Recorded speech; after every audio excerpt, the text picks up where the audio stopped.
Hi people, my name is Chidas. I'm a literary artist and a literary critic. You're welcome to my channel. In this channel, we do a constructive criticism of the content I see online. In my last episode, I talked about the Honest Bunch podcast. In one of their programs, they talked about the youth inclusion and active participation in governance.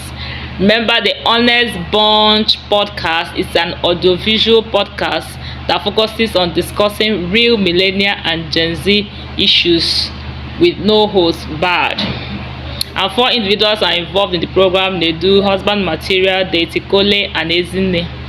In my last episode that I titled Power is Not Given, I told us that in that program they raised a lot of issues, and therefore there's going to be a part 2 of that episode. And here I am with the part 2. And I'm going to start with one of the issues they raised. They said at this point in this country, we should be interested in the collective welfare of Nigerians. This idea of amassing wealth for myself, for my family members, for my children, for my grandchildren, for my great-grandchildren should stop.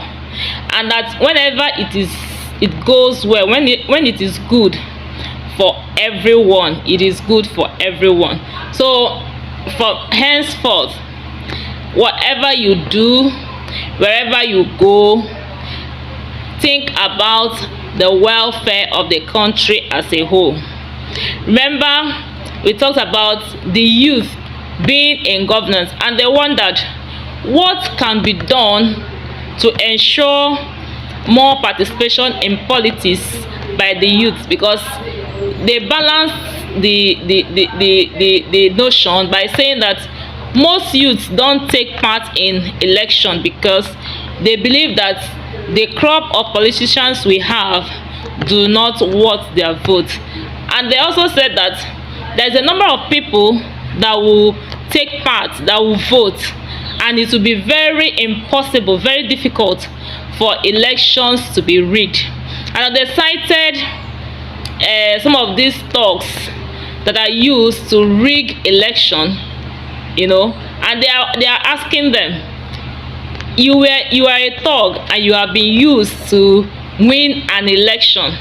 Now that rice is a bag of rice, inhaler that used to be 5k is now 35k, and noodles that we used to buy 3,000 naira is now about how much, 18k or thereabout, and they're asking you, that is a thug, do you have a different market?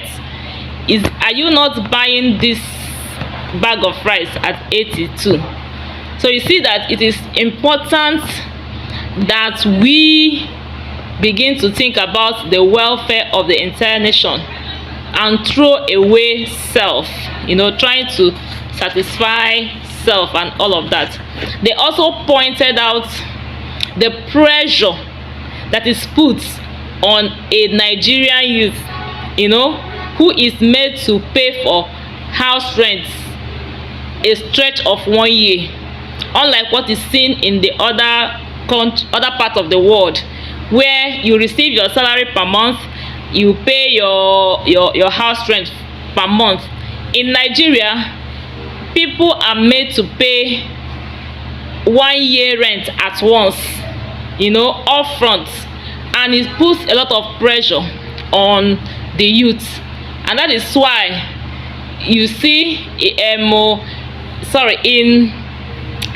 Nigerian youth has to figure out how to provide light, how to provide water, how to provide good education for his family, for her family, which is not what it is in other countries. In other countries, the people just pay their tax and the government takes over the provision of some of these social amenities.